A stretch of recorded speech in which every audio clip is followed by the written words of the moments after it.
تو وہ پہلی زیارت کیسی ہونی چاہیے، پہلی بار کا حاضر ہونا کیسا ہونا چاہیے، اور وہ جو پہلی نظر ہے کس طرح ہونی چاہیے، اور اس میں اللہ رب العالمین سے کیا حاصل کرنا چاہیے۔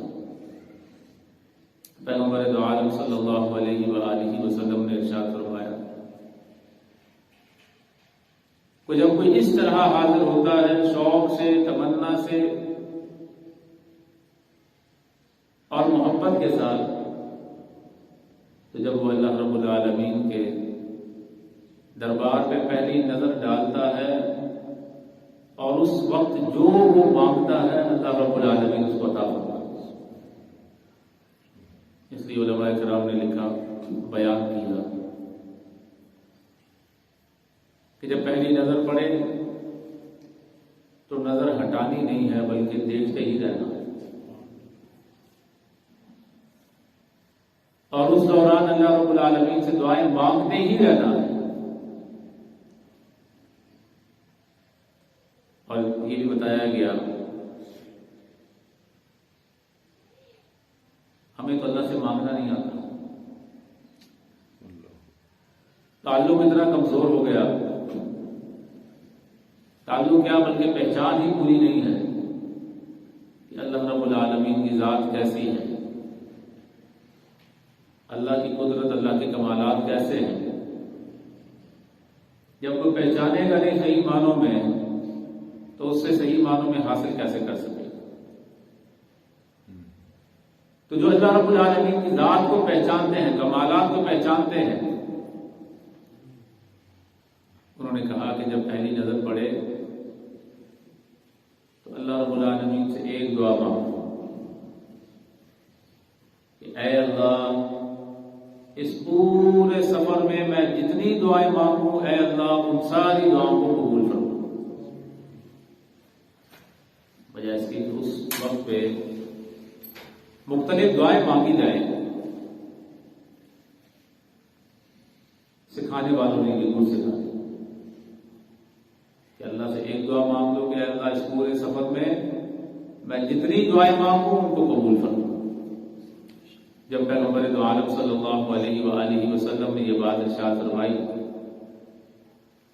کہ پہلی نظر کے وقت جتنی دعائیں مانگی جائیں وہ قبول ہوتی ہیں، تو اگر یہی ایک مانگ لی اور یہی اللہ نے قبول کر لی تو اس کے بعد سفر میں جتنی دعائیں دن میں، رات میں، صبح میں، شام میں، طواف کے بعد، سعی کے دوران، طواف کے دوران، طواف سے پہلے، طواف کے بعد، جب بھی جو دعا مانگے گا پورے سفر میں، مکہ میں یا مدینہ میں، اللہ رب العالمین کو قبول کرے۔ یہ سیکھنے کی بات ہے، یہ سمجھنے کی بات ہے۔ تو گفتگو یہاں تک پہنچی کہ پہلی نظر پڑ گئی، دعا مانگ لی اور اس کے بعد ارادہ کر لیا طواف کا۔ اس لیے کہ عمرے کا آغاز نیت احرام کے بعد طواف سے ہے۔ نیت کریں گے پہلے، پھر احرام باندھا جائے گا، نفل پڑے جائیں گے، نکال اور پھر طواف سے آغاز ہوگا۔ پیغمبر دو عالم صلی اللہ علیہ وآلہ وسلم نے سکھایا کہ جب طواف کا آغاز ہو تو طواف کا آغاز ہوگا،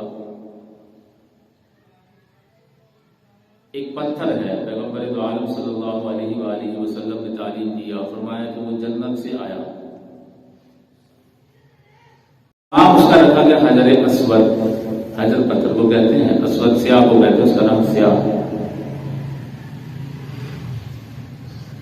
فرمایا پیغمبر دو عالم صلی اللہ علیہ وآلہ وسلم نے جب طواف کا آغاز کرنے لگو تو اس کے سامنے سے ہو کر کرنا ہے، اور اس وقت کیا کرنا ہے؟ بوسہ دینا ہے، اس کو چومنا ہے۔ اگر قریب ہے تو ہاتھ لگا کر ہاتھوں کو چوم لیا جائے، یا پتھر ہی کو اگر ممکن ہے تو چوم لیا جائے، اور اگر دور ہے تو استلام کیا جائے، ہاتھ سے یوں اشارہ کر کے اس طرح بالکل اپنا سینہ اور ہاتھ سیدھے کر کے حجر اسود کی طرف اور پھر ان کو چوم لیا جائے، اس کو استلام کہا گیا۔ اور پیغمبر دو عالم صلی اللہ علیہ وآلہ وسلم نے ارشاد فرمایا کہ جس نے طواف کا آغاز کیا اور کیا کہ اس نے حجر اسود کا بوسہ لیا، اس نے گویا اللہ رب العالمین کے دائیں ہاتھ کا بوسہ لیا یا دائیں ہاتھ سے سلام کیا۔ یہ حجر اسود کی استلام کی بوسے کی فضیلت ہے۔ پھر فرمایا کہ اپنے سینے کو سیدھا کر لیں واقع کیا پہلے آپ نے حجر اسود کی طرف چلا کیا، ہاتھ اٹھائے، تب یوں موڑ لیں اپنے آپ کو، دائیں طرف اپنے آپ کو موڑ لیں، اور طواف کے جس چکر میں بھی آپ آ رہے ہیں سب کے اندر اس سب میں آپ طواف شروع کر دیں۔ بسم اللہ اللہ اکبر وللہ الحمد، بسم اللہ اللہ اکبر وللہ الحمد، یہ کلمات پڑھتے ہوئے طواف کا آغاز ہوگا۔ اور یہ سکھایا گیا کہ طواف سے پہلے بھی طواف کا آغاز نہیں کیا تو جو دو چادریں باندھ رکھی ہیں احرام کی، ایک نیچے اور ایک اوپر والی چادر کو جو اوڑھ کے رکھنا ہے، جس طرح ہم سردیوں اپنی چادر کو اس طرح ڈال دیتے ہیں، دوسرے کر دیتے ہیں۔ لیکن جو طواف کا آغاز ہو جائے گا، پہلے لبیک پڑھ رہے تھے، اپنے دونوں قدموں کو ڈھانپا ہوا تھا، لیکن جب طواف کا آغاز ہو گیا اب لبیک نہیں پڑھ رہا، اب اپنے دونوں قدموں میں سے دائیں کندھے کو ننگا رکھنا، چادر کو نیچے سے نکال کے دوسری طرف سے اوپر کر دیا بائیں طرف۔ ایک بار دوسرا یہ کہ جب طواف شروع ہوگا، ابتدا بسم اللہ اللہ اکبر، تیسرا کلمہ، اس کے بعد استغفار، اور جو دعائیں طواف کے دوران یاد آ رہی ان کو دل و دماغ کی حاضری سے مانگیں، جو کہہ رہے ہیں، جو بول رہے ہیں، جو دماغ میں وہ ایک ہونا چاہیے، اور طواف شروع کریں۔ طواف کرتے کرتے کرتے جو آخری کونا ہے، جس کے بعد جس کونے میں، جس نکر میں حجر اسود ہے، اس سے پہلے والی جو نکر ہے اس کو رکن یمانی کہا جاتا ہے۔ جس طرح حجر اسود کے لیے کونے کو ننگا رکھا گیا ہے، اسی طرح رکن یمانی کے لیے اس نکر کو بھی وہاں سے غلاف سے خالی رکھا گیا ہے۔ پیغمبر عالم صلی اللہ علیہ وآلہ وسلم نے اس مقام پر آ کر دعا مانگنے کا حکم دیا۔ پہلے بھی دعائیں مانگ رہی ہیں، تیسرا کلمہ پڑھ رہے ہیں، استغفار کر رہے ہیں، جب رکن یمانی پہ آئیں گے تو رسول اللہ صلی اللہ علیہ وآلہ وسلم نے سکھایا کہ یہاں پڑھا جائے گا ربنا آتنا فی الدنیا حسنۃ وفی الآخرۃ حسنۃ وقنا عذاب النار وادخلنا الجنۃ مع الابرار یا عزیز یا غفار یا رب العالمین۔ یہ دعا پڑھتے پڑھتے ہم آگے چلتے جائیں، اور پھر آپ کا ایک چکر طواف کا مکمل ہو جائے گا جب دوبارہ آپ پہنچیں گے حجر اسود پر آ کر، وہاں ایک چکر مکمل ہوگا، اور پھر وہاں وہی بات دہرائی جائے گی جیسے پہلے طواف کی شروع میں جو بات کی گئی تھی کہ حجر اسود کی طرف اپنا سینہ بھی کریں گے اگر دور ہے، اور ہاتھ بھی اٹھائیں گے، اور پھر دونوں ہاتھوں کو چوم لیا جائے گا۔ پیغمبر دو عالم صلی اللہ علیہ وآلہ وسلم نے حکم ارشاد فرمایا کہ کندھا ننگا رکھیں گے دایاں، اور تیسرے چوتھے طواف کے اندر سینہ تان کے چلیں گے، پنجوں کے اوپر ایڑیاں اٹھا کر۔ پیغمبر دو عالم صلی اللہ علیہ وآلہ وسلم نے عمرہ فرمایا صلح حدیبیہ کے بعد، جب معاہدہ ہوا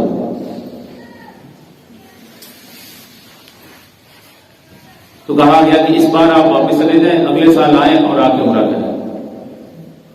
پیغمبر دو عالم صلی اللہ علیہ وآلہ وسلم واپس چلے گئے، اگلے سال پھر تشریف لائے صحابہ کرام کے ساتھ عمرہ ادا کرنے کے لیے۔ تو جب وہ وقت آیا کہ پیغمبر دو عالم صلی اللہ علیہ وآلہ وسلم نے عمرہ ادا کرنے کے لیے آنا تھا، کفار مکہ میں سے اکثر لوگ مکہ چھوڑ کے باہر چلے گئے، کہنے لگے ہمیں یہ برداشت نہیں ہے کہ جو لوگ آئیں اور آگے یہاں طواف کریں۔ وہ جو معاہدہ ہوا تھا بڑی مجبوری سے انہیں وہ ماننا پڑا اور کہا کہ اگلے سال آئیں۔ جب رسول اللہ صلی اللہ علیہ وآلہ وسلم صحابہ کرام کے ساتھ آ گئے تو آدھے سے زیادہ لوگ مکہ چھوڑ کے باہر چلے گئے، اور جو کچھ بچے تھے وہ دیکھنے کے لیے حرم میں بیٹھے ہوئے دور سائڈ پہ۔ یہ لوگ کیا کر رہے ہیں، کیسے کر رہے ہیں. اور ساتھ میں یہ تھا کہ جو مدینہ جاتے ہیں یثرب، وہاں کی ہوا کچھ اس طرح کی ہے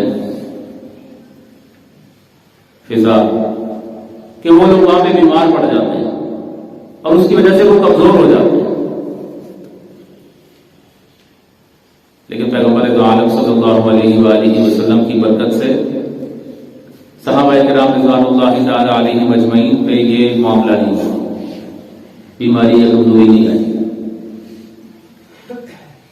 اس بات کو بتانے کے لیے کہ جو بات تم سوچ رہے ہو اب ایسا نہیں دماغ میں چل رہی تھی، اس کو ختم کرنے کے لیے رسول اللہ صلی اللہ علیہ وسلم نے صحابہ کرام سے کہا کہ اپنے دائیں کندھے کو ننگا رکھو تاکہ انہیں پتہ چلے کوئی کمزوری نہیں آئے، اور ذرا اکڑ کے چلو، اپنا سینہ تان کے چلو کہ جو باتیں وہ سوچ رہے ہیں ان کا جواب ہو جائے. اس کے علاوہ کوئی وجہ نہیں ہے کہ جو ننگا رکھا جائے یا بیت اللہ کا طواف کرتے ہوئے تیسرے چوتھے چکر میں سینہ تان کے چلا جائے. صرف ان کی اس بات کا جواب دینے کے لیے یہ بات آپ کے دماغ میں ہونی چاہیے کہ ہم کیوں کرتے ہیں، جس کوئی نہ کوئی وجہ ہے ہر کام کی. دایاں کندھا ننگا رکھنا اور درمیان میں طواف کے اکڑ کے چلنا، یہ رسول اللہ صلی اللہ علیہ وآلہ وسلم کی سنت اور حکم کی وجہ سے کیا آپ نے ارشاد فرمایا یہ کیا جائے گا. یوں طواف ایک دوسرا تیسرا چوتھا ساتواں ہر طواف کا آغاز ہے وہ حجر اسود کے استلام یا غسل سے ہوگا. سبحان اللہ والحمد للہ ولا الہ الا اللہ واللہ اکبر یہ پڑھتے ہوئے ہوگا، اور اس کے بعد استغفار اور بندی دعائیں انسان مانگ سکتا ہے وہ مانگے گا، اور بیت اللہ کی طرف نظر کم سے کم رکھے طواف کے دوران. اللہ رب العالمین کی طرف دھیان اور اسی طرف نظر بھی ہونی چاہیے. اگر پڑھ جائے تو کوئی حرج نہیں ہے، لیکن دیکھتے ہی نہیں رہنا کہ آپ طواف کر رہے ہیں اور دیکھ آپ صرف بیت اللہ کوئی نہیں. اس سے کیا ہوگا؟ اس سے ہوگا یہ کہ طواف کے دوران جو کچھ حاصل کرنا ہے اس میں کمی آ جائے گی، دھیان بیت اللہ کی طرف چلا جائے گا، بیت اللہ کے اوپر لکھے ہوئے کلمات کی طرف چلا جائے گا. تو اس دوران انسان استغفار نہیں کر پائے گا، اللہ سے دعائیں نہیں مانگ پائے گا. اس لیے یہ حکم دیا گیا کہ جب طواف کرنا ہے تو طواف کے دوران ایک دفعہ جب استلام کر لیا غسل لے لیا تو بار بار یا ہر وقت طواف کے دوران نظر بیت اللہ کی طرف نہیں بلکہ اپنے اصل کام کی طرف طواف کی طرف. یوں یہ مکمل ہوگا 7 چکر. حجر اسود سے ہی ابتدا ہوگی اور حجر اسود پہ ہی اختتام ہوگا. اور جب 7 چکر مکمل ہو جائیں تو اس کے بعد پھر نوافل پڑے جائیں، وہیں مطاف میں ہی دائیں بائیں جہاں موقع ملے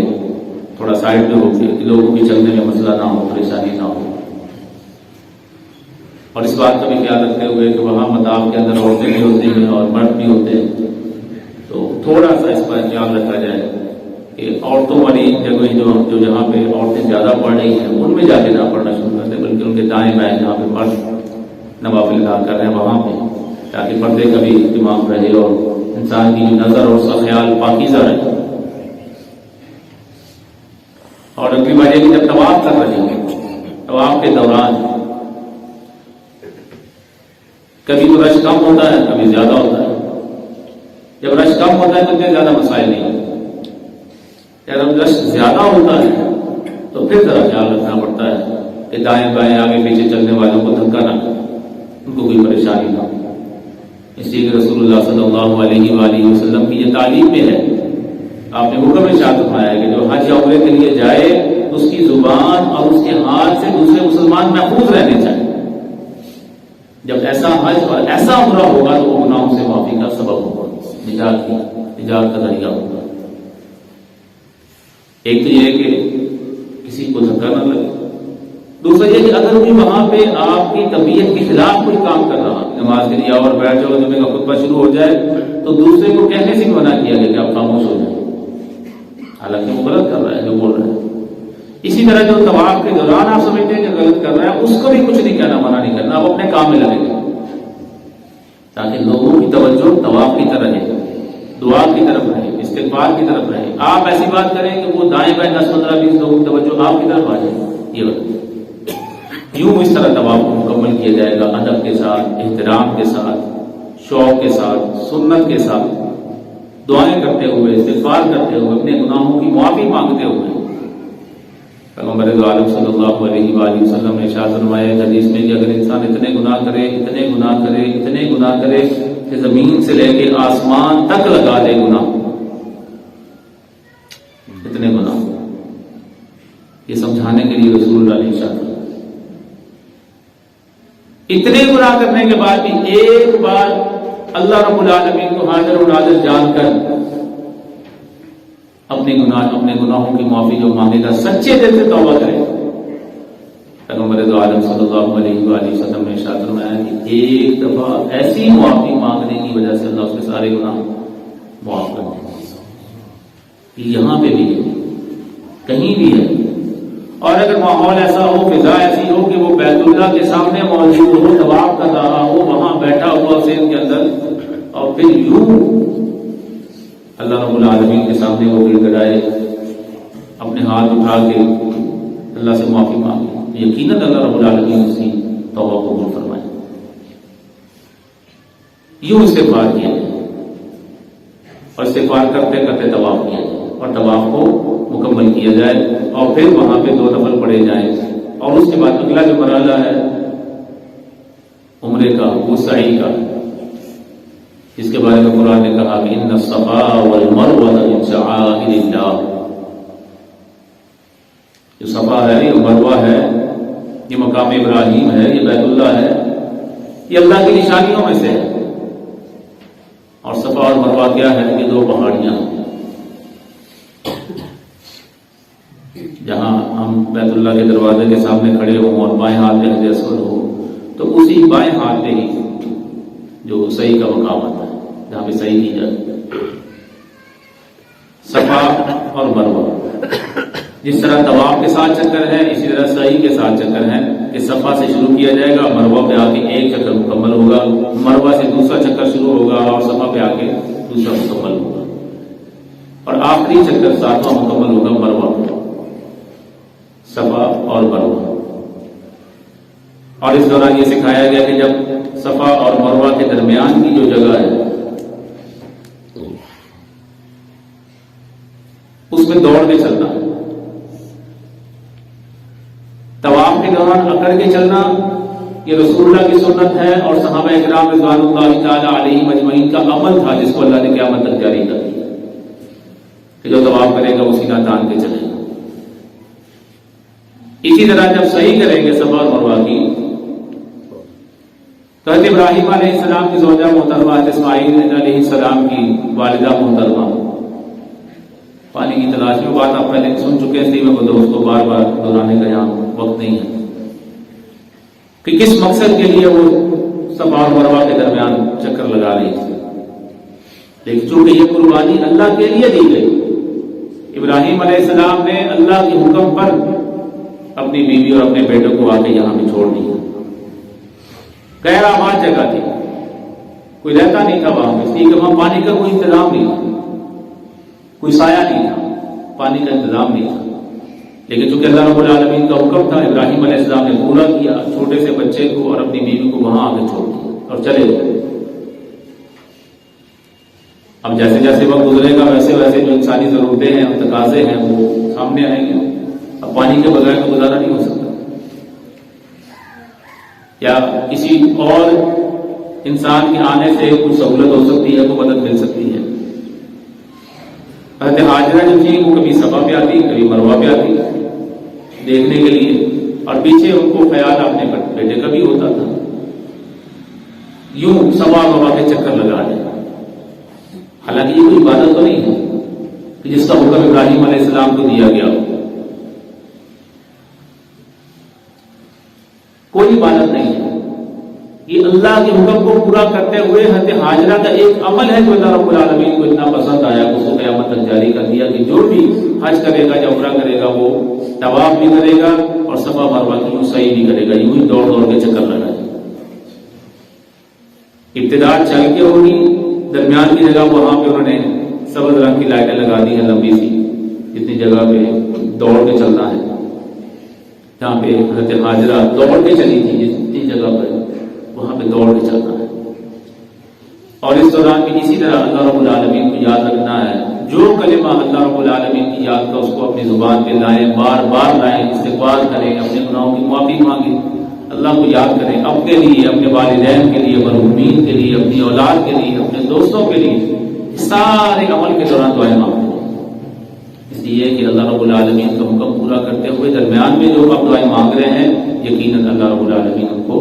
قبول فرمائیں گے. جو صحیح ہوگی صفا سے مروہ تک ایک چکر، مروہ